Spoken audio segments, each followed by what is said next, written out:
Hi, everyone, and welcome to the WBI Enterprise Connectivity Forum meeting, today, 19th of March. Thank you for joining. My name is Thiago Rodrigues. I'm the CEO and President of the Wireless Broadband Alliance. Before I go through the agenda for today's webinar, I just want to give a quick highlight on the reasons why WBI decided to start this Enterprise Connectivity Forum.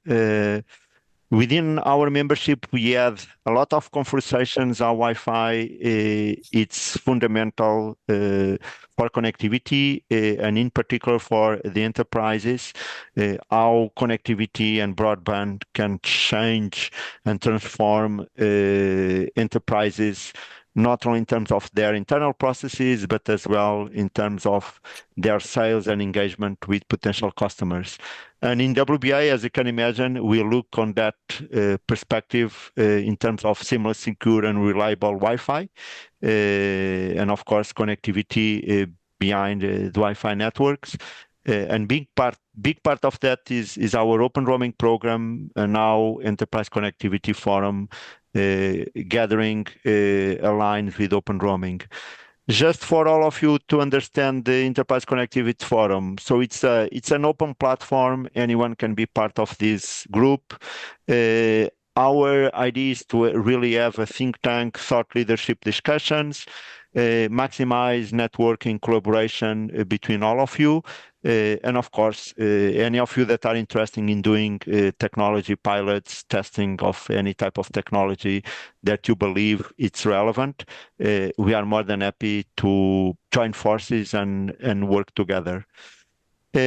I just want as well just to give a quick snapshot of our programs for 2025. As you can see, it's a very broad scope of work for WBI. I don't want to enter in full details on all the different work groups, but I really just want to highlight two things. So one is the Open Roaming work group, where there are a lot of discussions related with Enterprise Connectivity Forum scope.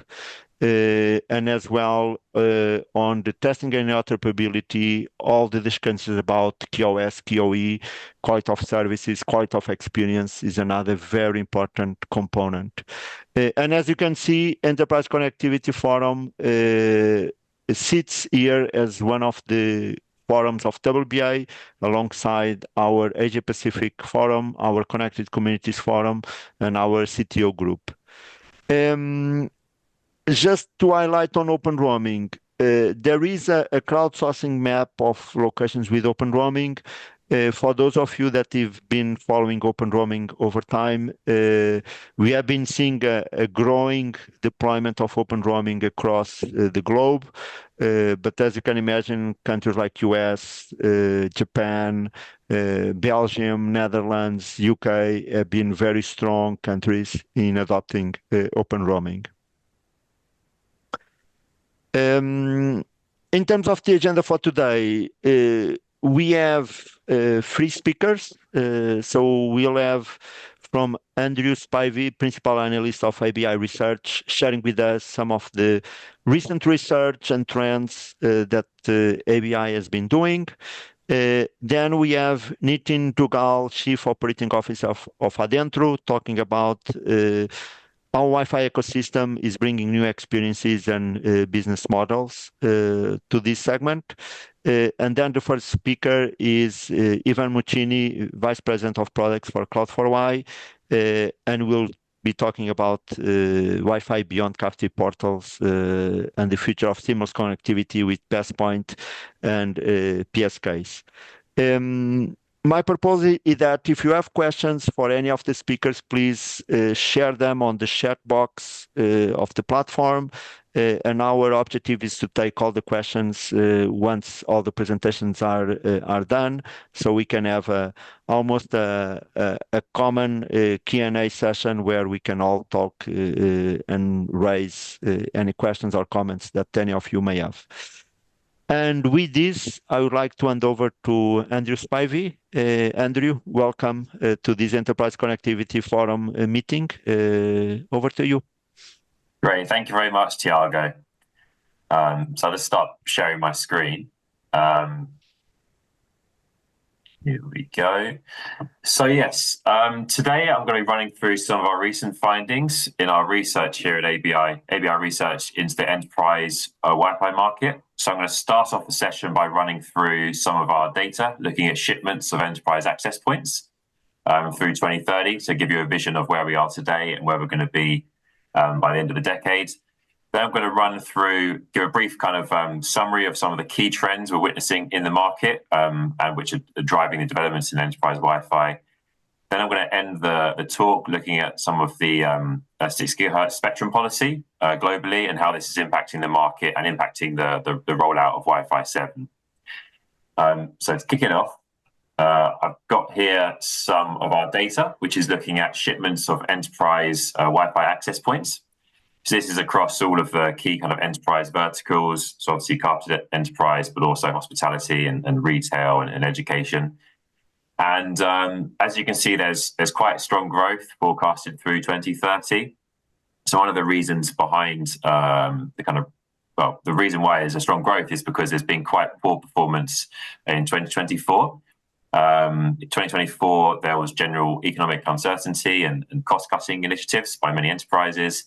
And also expectations that Wi-Fi 7 price would fall, and some lack of clarity with regards to 6 gigahertz. So a combination of all these factors meant that particularly in the latter quarters of 2024, shipments of the enterprise Wi-Fi access points struggled somewhat. But we have a strong belief that there will be a rebound in 2025, or a partial rebound, I should say.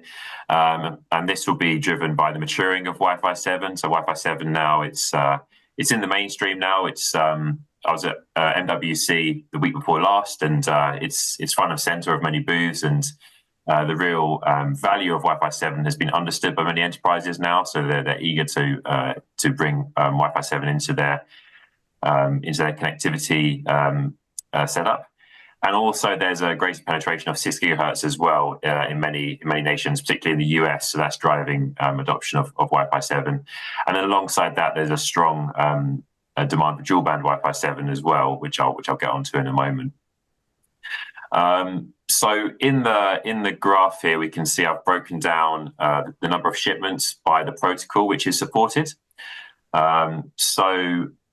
Before I go on to sort of Wi-Fi 6, which is the majority of shipments today, I should still give mention to Wi-Fi 4 and Wi-Fi 5. These are often sort of underappreciated. There's still strong demand for these sort of legacy protocols for many regions of the world. So, for example, in Latin America or Southeast Asia, still strong demand for Wi-Fi 4 and particularly Wi-Fi 5. And so kind of last year, there was close to 5 million shipments of these kind of legacy protocols. So still strong demand for those two protocols. But the majority of shipments are still Wi-Fi 6, sort of dual band Wi-Fi 6 supporting 2.4 and 5 gigahertz spectrums. And you can see on this chart here, Wi-Fi 6 is represented by the red color here.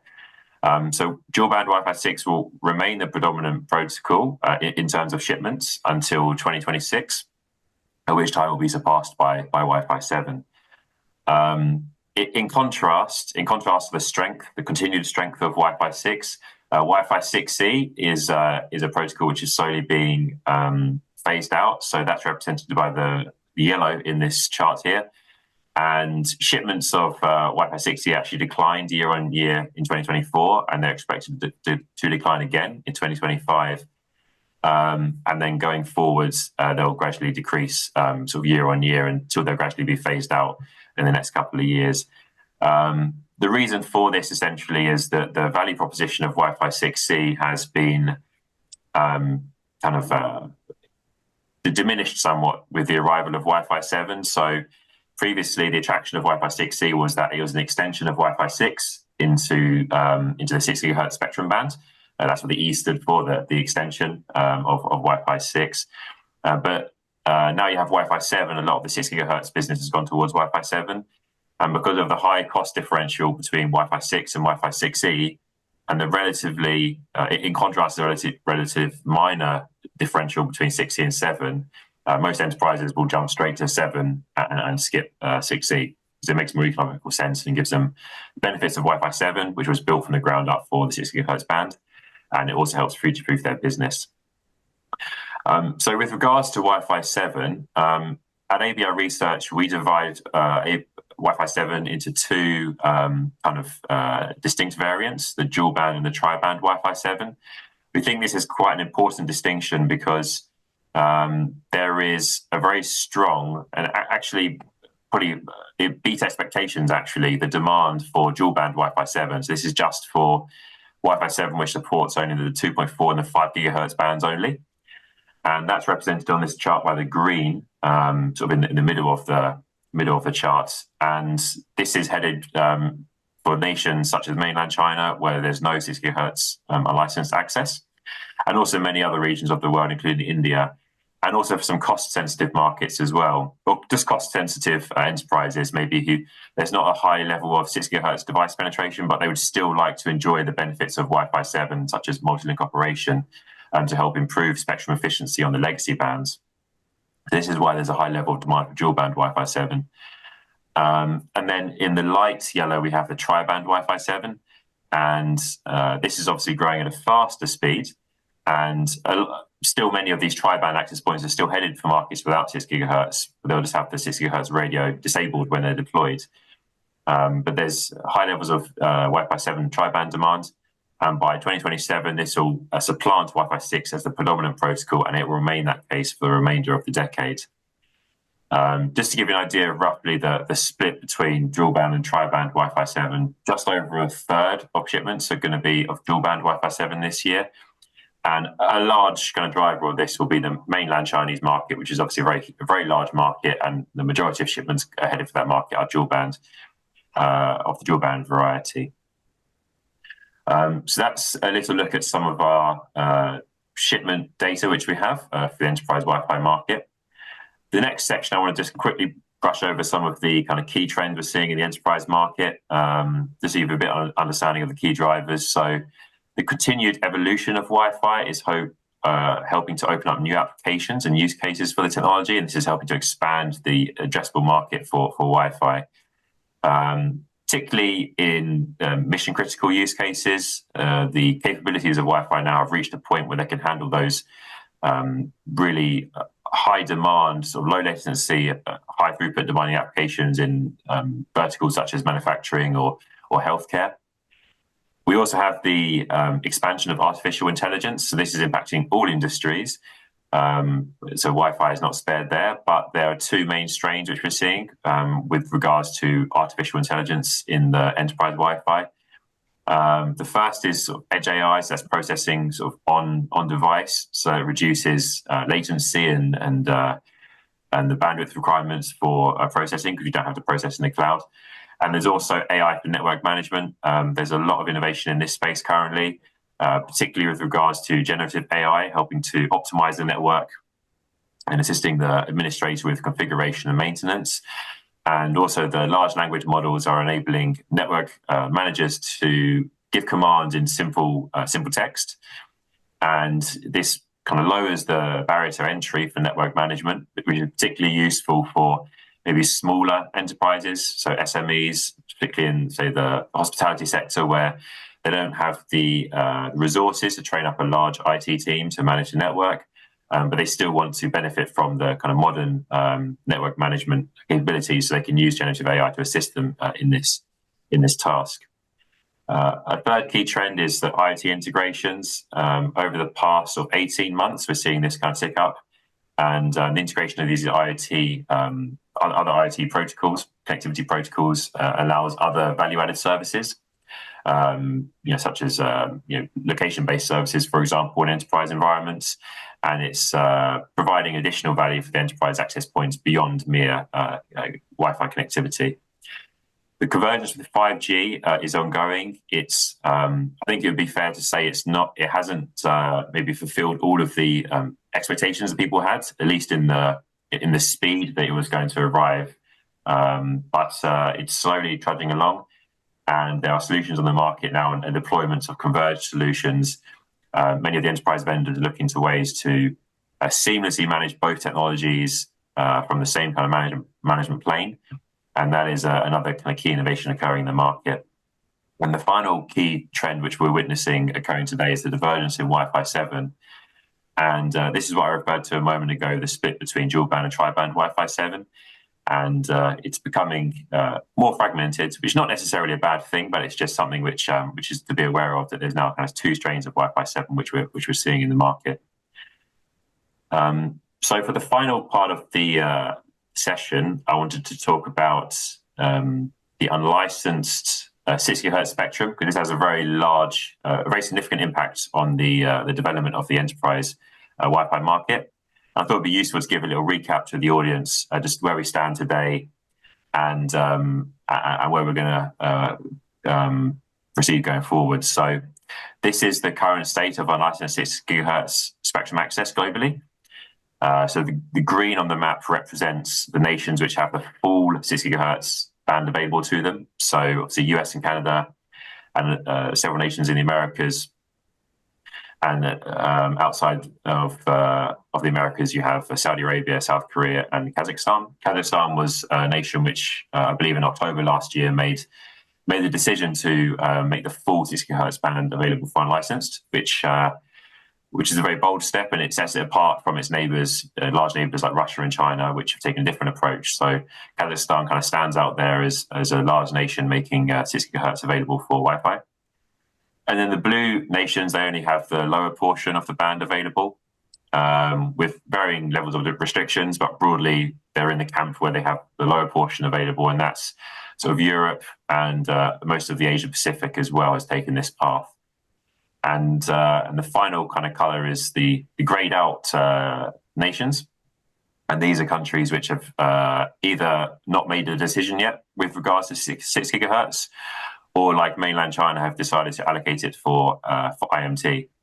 And so you can see there's a division here going on, and it's important to pay attention to, because it has a large impact on the enterprise Wi-Fi market going forward. I want to delve in to a couple of regions just to give you an update of where we stand today.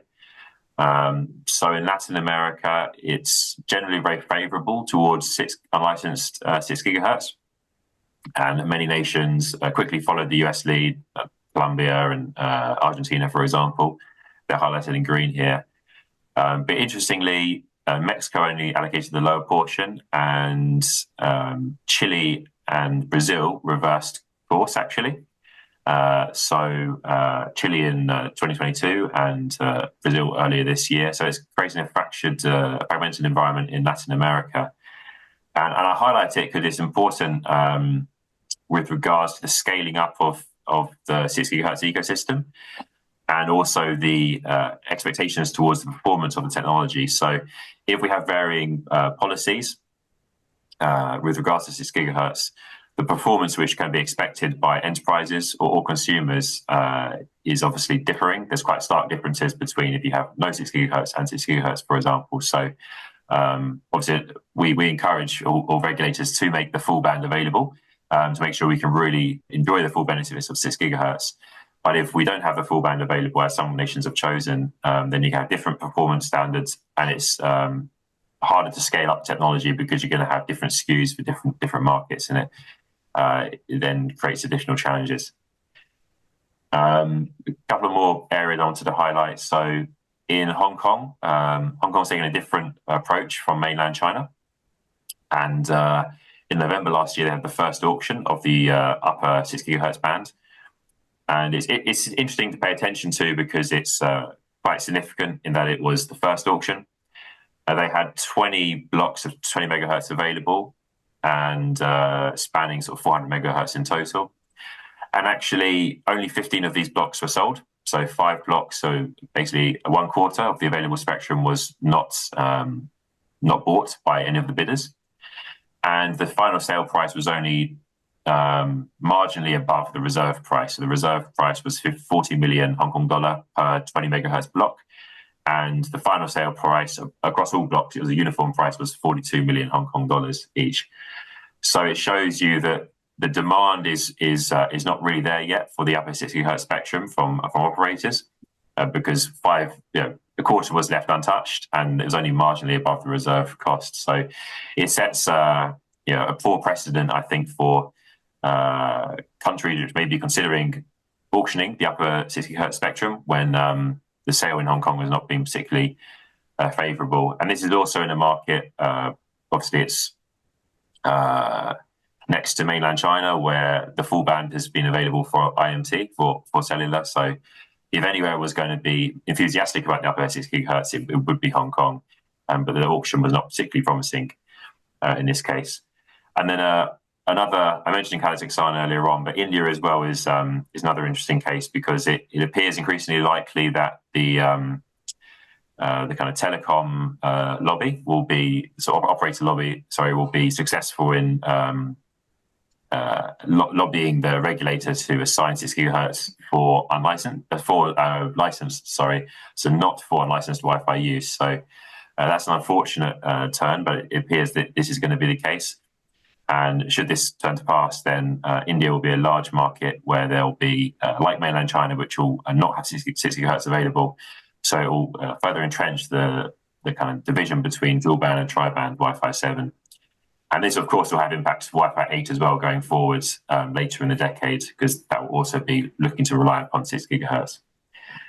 And the final slide here I wanted to touch upon was another recent development, which is which could give us a sign of things to come. So in the UK, the Ofcom, the telecoms regulator, they made a proposal which suggests or recommends that they divide the upper 6 gigahertz between both IMT and unlicensed, so between Wi-Fi and 5G, you could say. And the idea is that Wi-Fi could utilize the band first, so they can open up the band for Wi-Fi, and then so at a later date they would devise a sharing mechanism so that basically if cellular wishes to use the band, it can inform the incumbent Wi-Fi users to evacuate the band. It wouldn't be an AFC system, as has been the case for standard power 6 gigahertz in other markets like the US. It would be a different system. Some of the proposals include using a beacon, which can essentially blast out a notice that cellular wants to use the waves, and Wi-Fi access points, I guess devices would have to evacuate the band. It's not clear how this would work, but two kind of main takeaways are that if the Wi-Fi is able to start using the band first, then and the devices are out there in the open and the band's being leveraged and it's returning economic benefits for the economy, then it's not feasible for them to be removed later on. So it wouldn't be possible for the UK to auction off the space, really, because there'd be so many devices, Wi-Fi devices in the open using them. And the second kind of key takeaway is that this has the potential to show the set a precedent, which maybe other European countries can emulate. And that would be a promising development, because sharing would be the best way to really extract the maximum economic value from the 6 gigahertz spectrum. So that is what I have to share today. I hope it's been sort of enlightening, and I welcome any questions. As Thiago mentioned at the end of the call, happy to answer any questions which you may have on the presentation. Yeah, thank you so much, Andrew. Very interesting and very nice data points. There are some questions, but let's cover them at the end of the session. So next speaker on the agenda is Nitin Dugal. So Nitin, welcome, and over to you. Thanks, Thiago. Thanks, Andrew, for those rich insights. I'm going to share my screen first. Let me bring it up.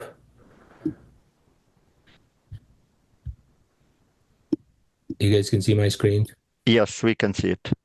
Great. So what I'm going to cover is what we are doing with the Wi-Fi ecosystem and what we're enabling for enterprises, commercial venues, as well as the SMEs that basically leverage Wi-Fi today.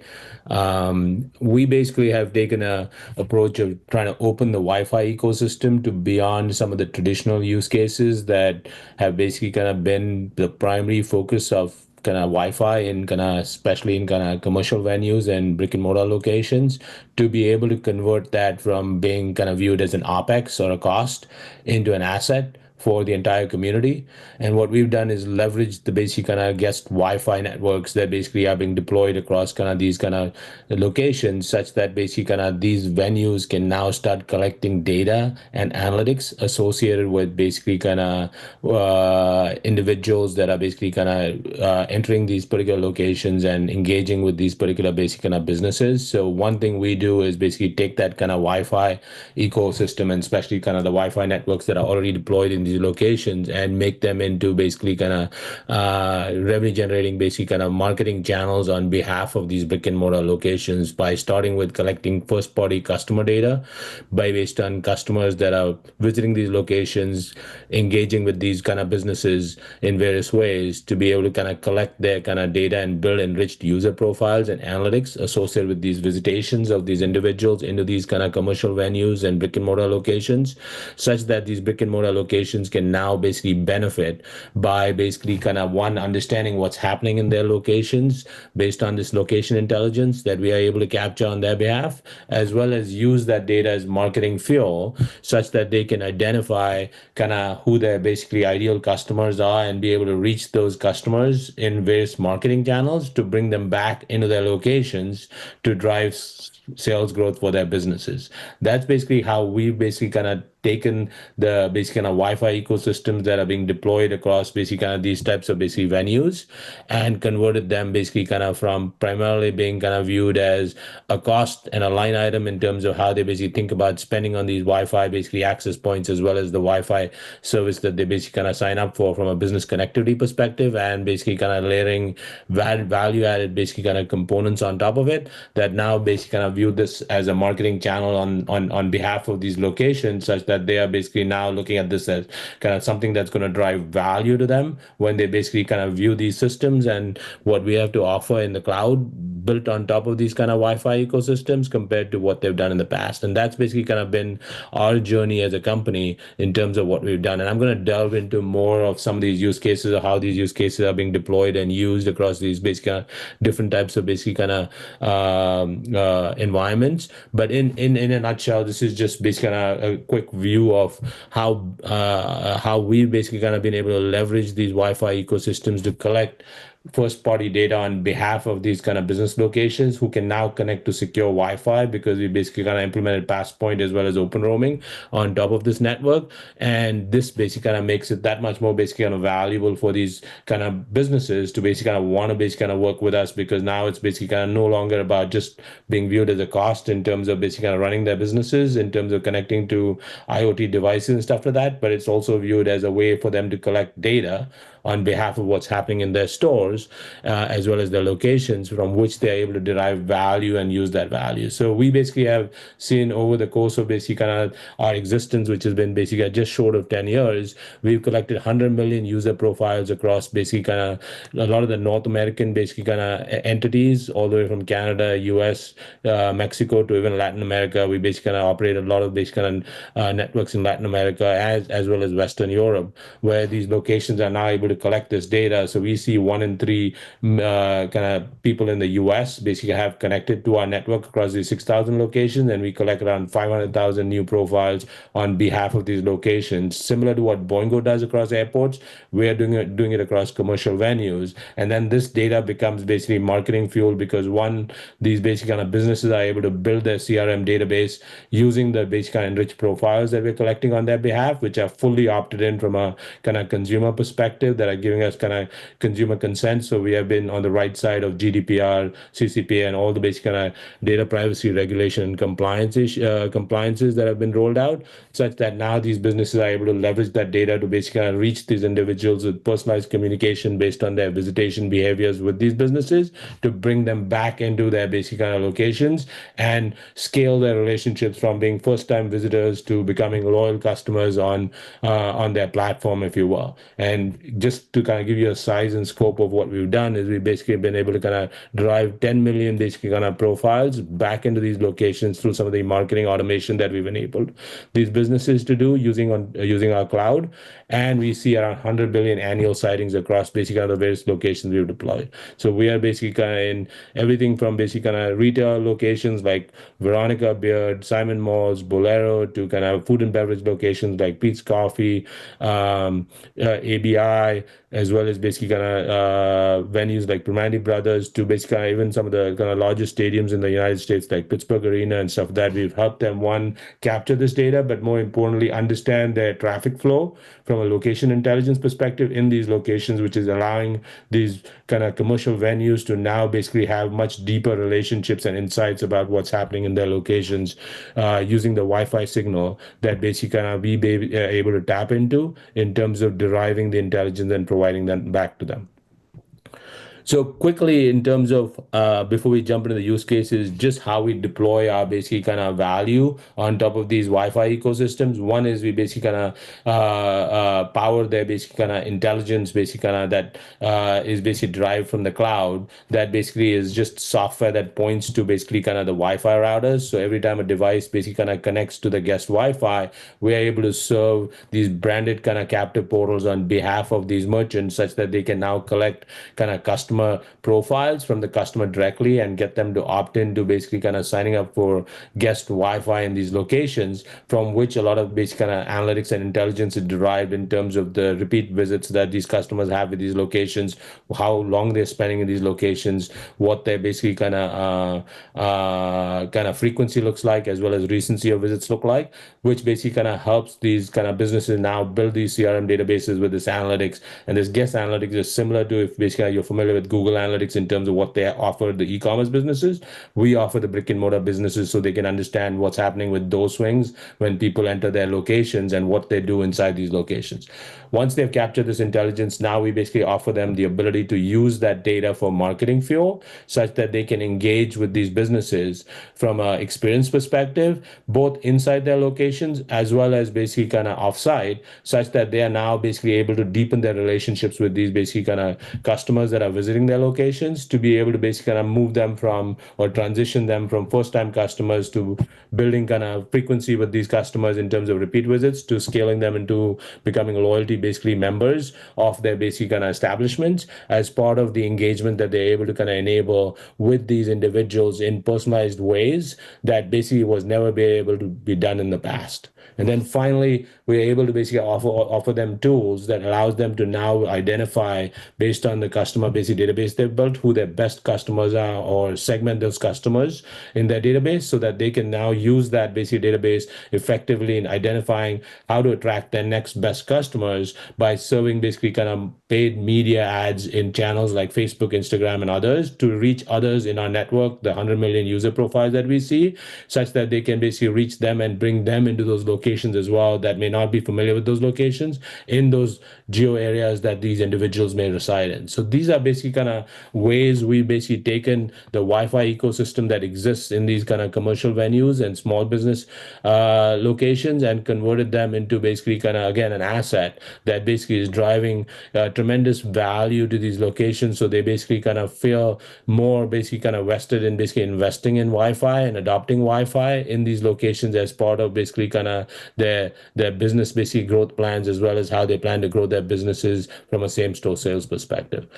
A lot of basically kind of a reason for why we basically kind of doing what we're doing is primarily basically leveling the playing field. So if you think about e-commerce businesses, they've had basically kind of everyone focus on them. They've been the media darlings in terms of how they basically kind of built a very basic and profitable business engine or growth engine because of the tools that they've been had at their disposal, all the way from basically kind of tools like Google Analytics, etc., that allows them to see who's basically visiting their kind of online websites and stuff like that, to basically kind of using kind of marketing tools like Clear to drive new traffic to to their website to basically personalizing those user experiences and converting them into sales and loyalty.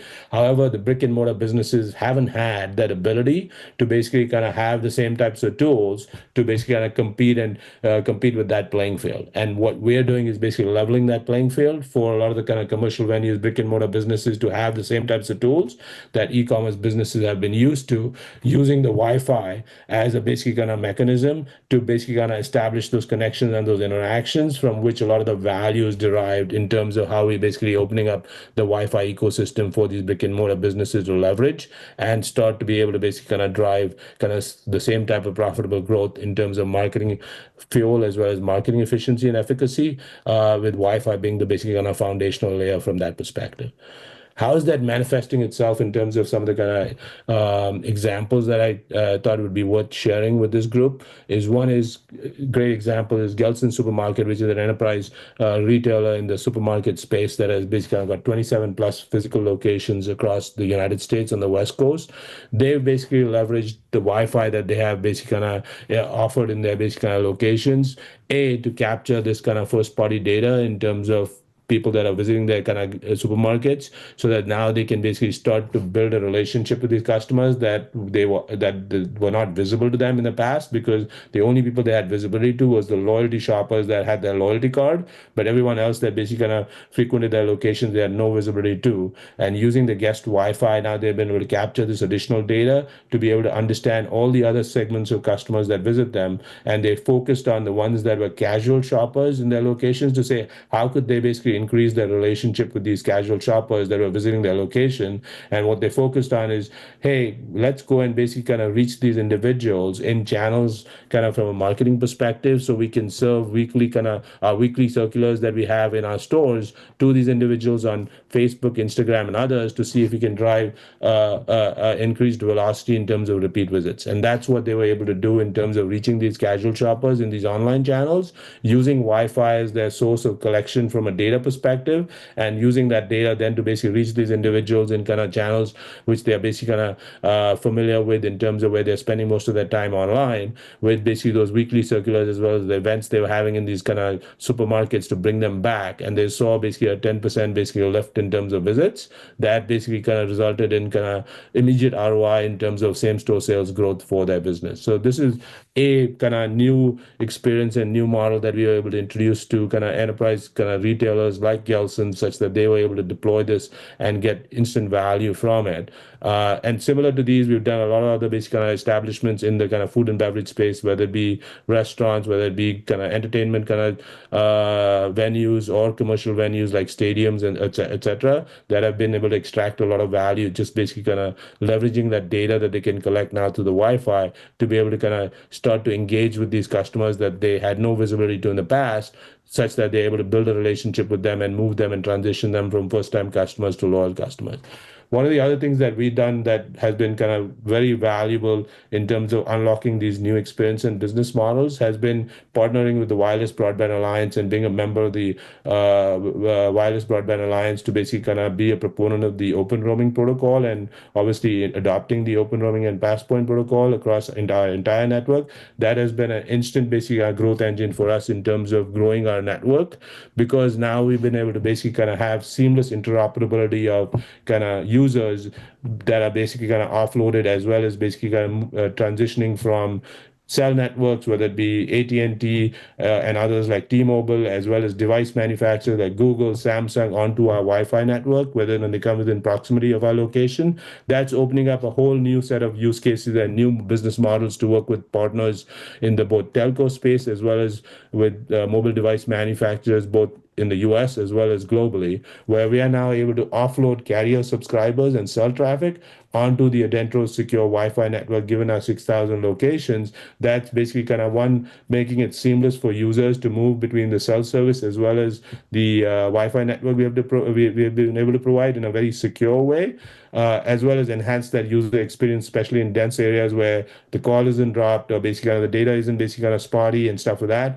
where now you're basically seeing the user experience getting enhanced because they are seamlessly being offloaded onto the Wi-Fi network. And it's been a huge benefit for our partners like AT&T, Wi-Fi, as well as basically the device manufacturers, because now AT&T is able to serve these customers in a more cost-effective way, because serving them with through the cell is much more expensive than on Wi-Fi networks, and we have been able to basically kind of help them with offloading those onto our network, which basically kind of brings savings to basically kind of AT&T, Wi-Fi, and others as well. So that's been a huge benefit in terms of a whole new business model that we basically have been able to open up with some of the partners using OpenRoaming, which we're seeing tremendous success with as well. Some of the other emerging models that I thought I'd share with you, which are basically nascent as well as starting to emerge as very kind of significant drivers of value, both for our partners as well as ourselves. It has been both in the retail space with large commercial venues and real estate, basically investment trusts, as well as basically kind of the telco providers. I'll start with Simon Malls, and then I'll focus on Optimum, and then I'll also basically kind of walk through a case study that we basically just concluded with Simon Malls that will be valuable for this audience to kind of see how we're driving value with some of these new business models and the unlock of the Wi-Fi ecosystem for some of these emerging kind of players in this space. Simon Malls is basically one of the largest global real estate investment trusts, which has around 156 kind of shopping malls in the United States. They're the third largest traffic, basically kind of commercial venue in the United States after Walmart and Target. And they're basically kind of global. They have around 200 locations globally in terms of kind of shopping malls as well as mixed-use destinations. What they basically realized that basically they have a lot of basically visitors and shoppers that visit these kind of malls on a regular basis. However, basically they're only able to kind of reach these shoppers when they basically kind of visit the mall and are in the mall with those digital screens, as well as those basic kind of communications that they can do when they're basically kind of in the mall through some of their basic kind of digital screens, whether it be basically paid media ads or kind of communications that they're doing on those digital screens.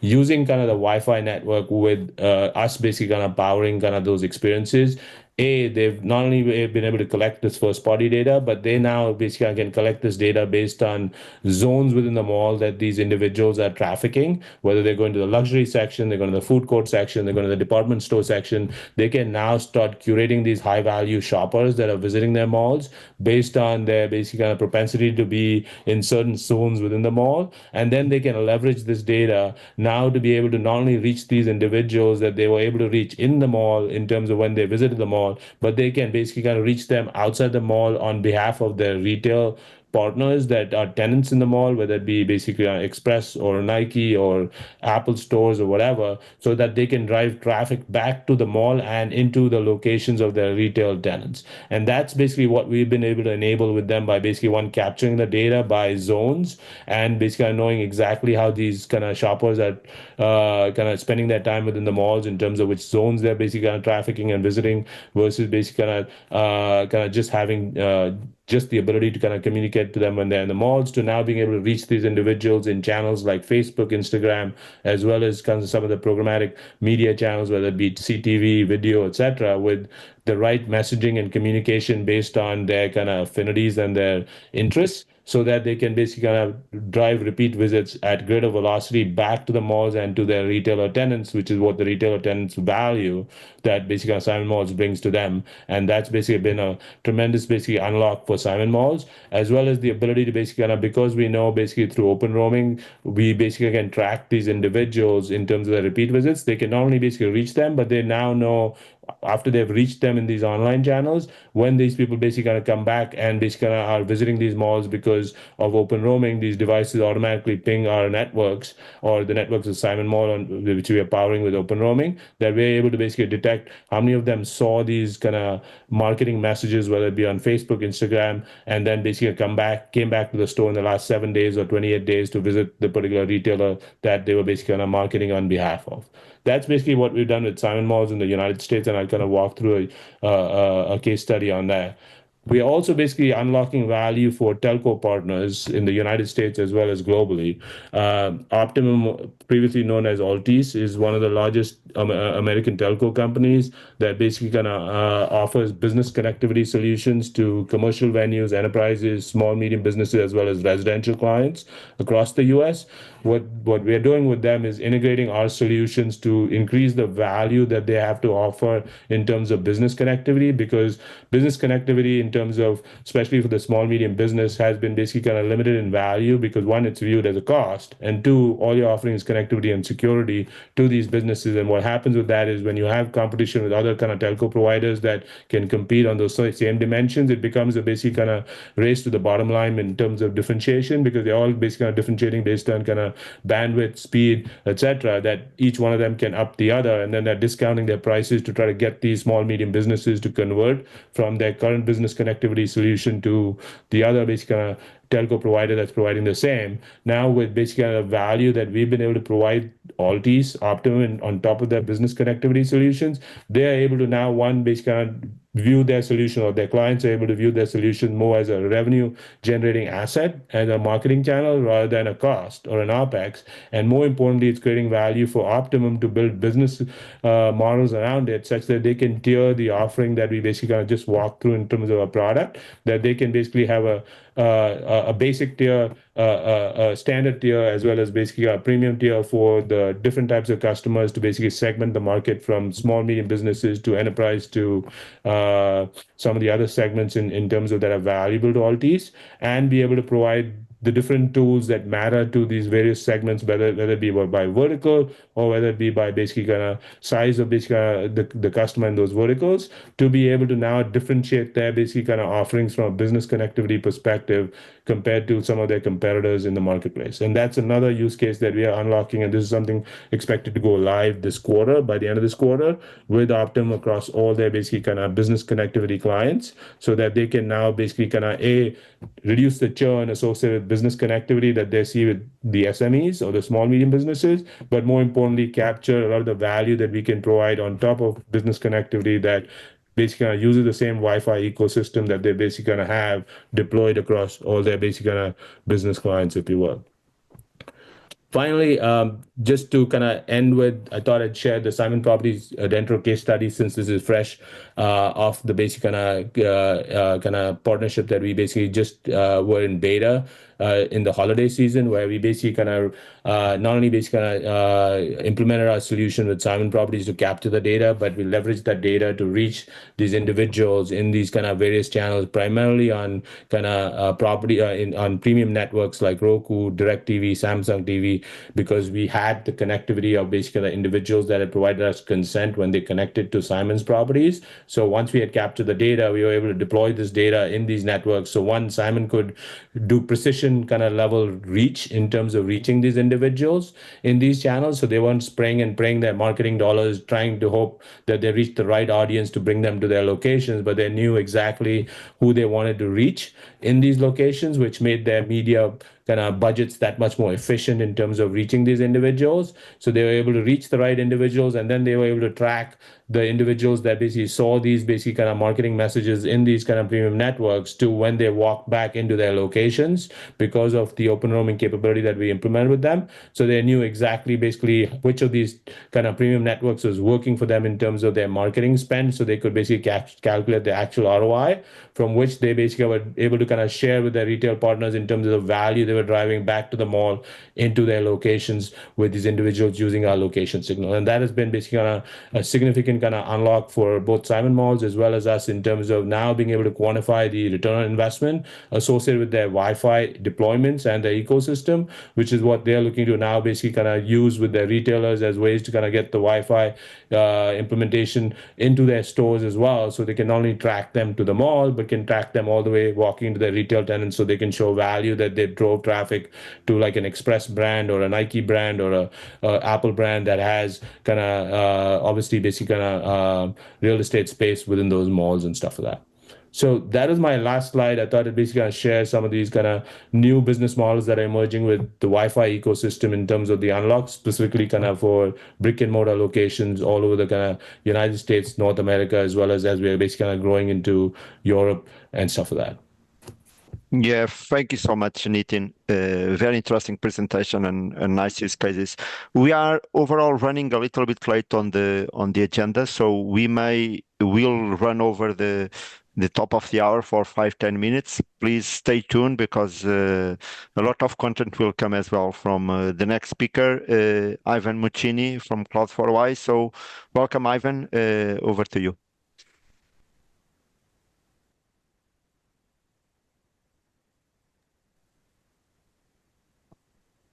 All right, no, thank you for the intro. My name is Ivan Muccini, VP of Product here at Cloud4Y. And today, I'd like to share our perspective on the challenges and the opportunities in the public Wi-Fi market, and share ideas on how we can accelerate the transition toward technologies like Passpoint and OpenRoaming. But first, let me set the context, introducing Cloud4Y. And, we are a SaaS company. We've been in business for more than 10 years. And we help organizations onboard and manage Wi-Fi access for mainly unmanaged devices in public Wi-Fi use cases, but also in workspaces and multi-dwelling units.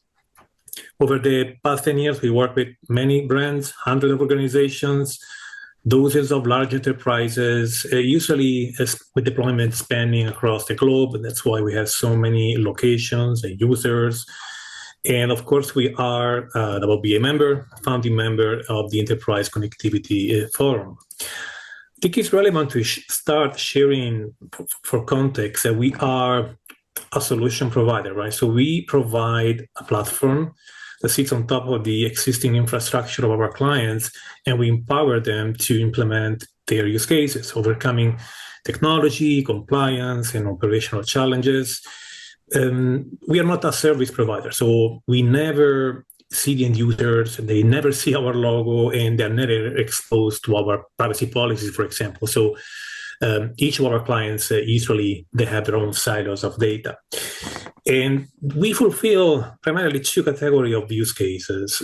Public guest Wi-Fi, where everyone should be able to, onboard and get out network and bring their own device, where only authorized users need to bring their own devices into a secure network. And in terms of technology, we're looking at what our customer ask us, or the demand from the market. We still see in the public guest Wi-Fi the captive portal dominating like the scenario, right? It's still the de facto standard for onboarding guests in public networks. But we, in our deployments, in our customer base, we start seeing also a growing adoption of OpenRoaming in terms of active users. We're going to share later some examples, some deployments. And also it's relevant to share that most of the enterprises, of course, they have their own location, their own users, and they would like to be the IDP for their own users. So we, whenever possible and viable, they also adopt our technologies to deliver Passpoint profiles to their own users. So they act as an IDP. But I also want to mention the bring your own device, because we see also a trend in demand of transitioning toward Passpoint for empowering staff, employees. In the end, wherever we deploy public guest Wi-Fi, there are also workers, employees, and staff, right? And they also need to have an experience and get online. And so there is this trend of transitioning toward Passpoint, together with another technology, which is the pre-share key, the personal pre-share key, or PPSK, that I'm going to mention later and explain why it is relevant. When it comes to our experience with OpenRoaming and Passpoint, I think, as I mentioned before, it's relevant to share that we usually engage with enterprises that have their own networks, their own customers and users. So ideally, most of them wants to be IDPs, for their own users and customers.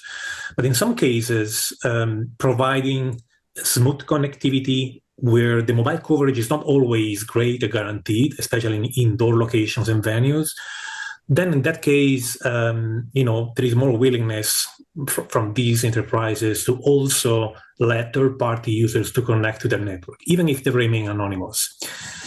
So usually to monitor the trends, we always use these reference project that we have in the United States. It's a deployment that spans across about 500 venues, and with a decent number of unique monthly active users, unique users. Actually, there are way more than 1 million, but just to share that figure to reinforce the fact this is a statistically relevant data set. And the number of users connecting via Passpoint relying on third-party IDPs, right? They account for more than 2/3 of the total.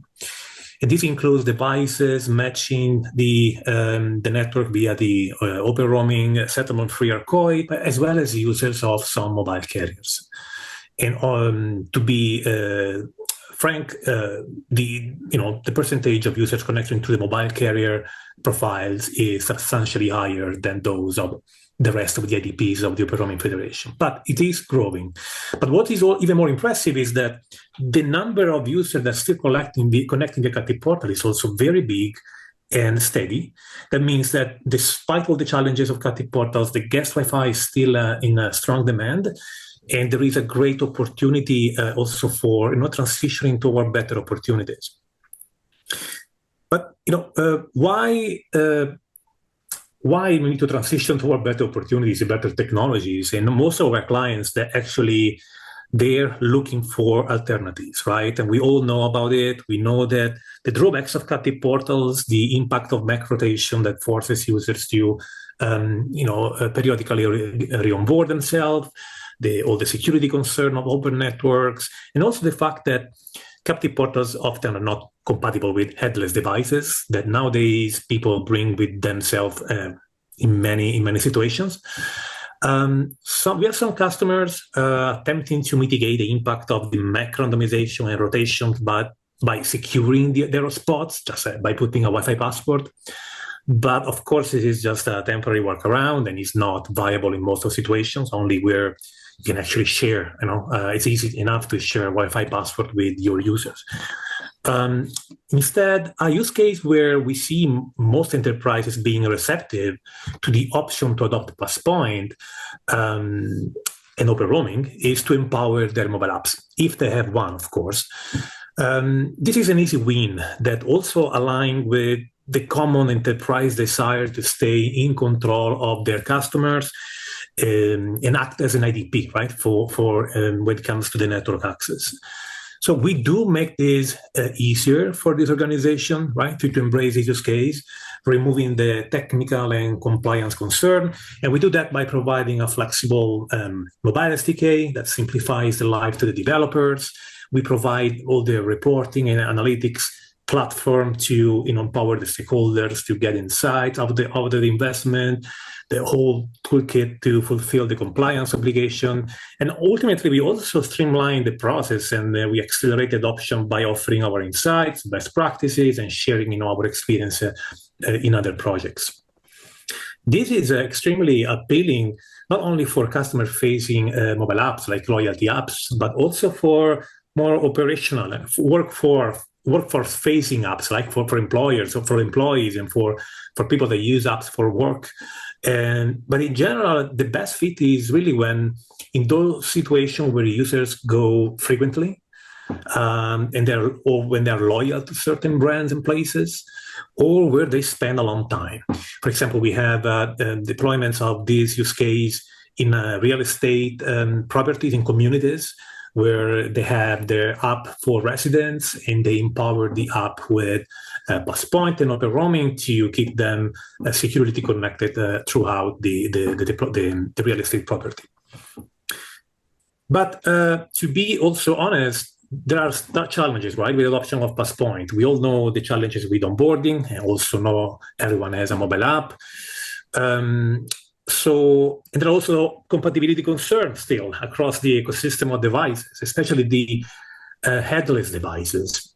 And that's why we also increasingly see, for many use cases, a growing interest in the use of personal pre-share key, especially in all those cases that are currently dominated by captive portals that are facing the concerns and the drawbacks that we just saw before. And in the end, although the PPSK, the personal pre-share key, is not a standard, even doesn't support WPA3, right? But yet is a universally supported technology that allows to connect also headless devices. It's very friendly because it delivers the same experience you have at home, connecting your devices at your place. And it's definitely more secure and seamless than captive portals. So we see this becoming a complementary option to many use cases where yes, customers and enterprises are looking to transition toward Passpoint, but Passpoint is not yet one-stop solution. It needs to be complemented with something else, especially when we are also handling headless devices. So, for example, just to share an example, a common vertical, right? Usually it is used as reference because of its complexity and mix of use cases like the hospitality.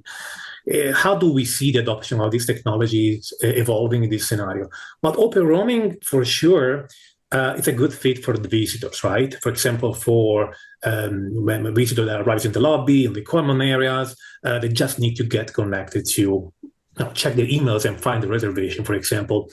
But for guests, of course, a captive portal is still the de facto universal baseline and is here to stay. But loyal customers, especially in hotel chains that have multiple locations or maybe they have even a mobile app, is definitely received as a good option by most of the customers in this space to deliver a seamless premium experience. And especially if there is a mobile app that can streamline the onboarding, this is a very appealing use case. But in many cases, guests now they bring with themselves all sorts of devices, especially when they are in their room. Baby monitors, for example, they of course cannot be connected via captive portals or Passpoint, at least today. So in this case, the PPSK is coming in as a perfect complementary option, which is also widely adopted for IoT devices, together with other solution technology, of course, but we've seen demand also there, and also for employees and staff. So maybe not much in the hospitality, but definitely, as I mentioned before, we see more demand and willingness to transition and also use Passpoint and PPSK in some cases for connecting personal devices of staff and employees. But the real opportunities that OpenRoaming unlocks, we think it can be captured by looking at the ecosystem in its whole, right? Not at each customer or enterprise as individual silos. So in the end, OpenRoaming is a technical and legal framework that allows to decouple the role of the IDPs and the access networks, and of course to facilitate the interactions, right? In particular, this brings the opportunity to engage IDPs that do not have networks, but they have users. This includes, for example, the over-the-top apps and services whose users might benefit from not having to worry about the connectivity when they want to use these apps and services in relevant physical locations. Right? For example, travel-related application services, they might benefit by making sure that users have connectivity when they are, in transport hubs or in touristic venues. And the same for sport-related application, right? They might be benefit from making sure the users are connected when they go in the sport venues, or health-related application like insurance mobile apps, health insurance, right? And they can keep their users or patients connected when they are in clinics or hospitals and so on. But the reality is that the connectivity per se sometimes is not enough. So like in any ecosystem, all the stakeholders need to get value from their involvement. There must be a value exchange, right? And yes, the connectivity is part of it, a big part of it. Definitely, the IDPs benefit from making sure the users have connectivity and can use their apps and services. It might even drive some loyalty for these identity providers. And of course, the access network might see in this an opportunity to solve their indoor coverage issues, for example, making sure that visitors can use all the digital tools and interactions nowadays are very common in most of the physical spaces. But this is not all, and often is not compelling enough. Also often, although despite the OpenRoaming framework defines the rules, provides a foundation, the adoption is not always free of concerns and challenges. And that's why the framework also includes the role of brokers, right? Third-party actors like Log4j, they're neither IDPs or access network providers.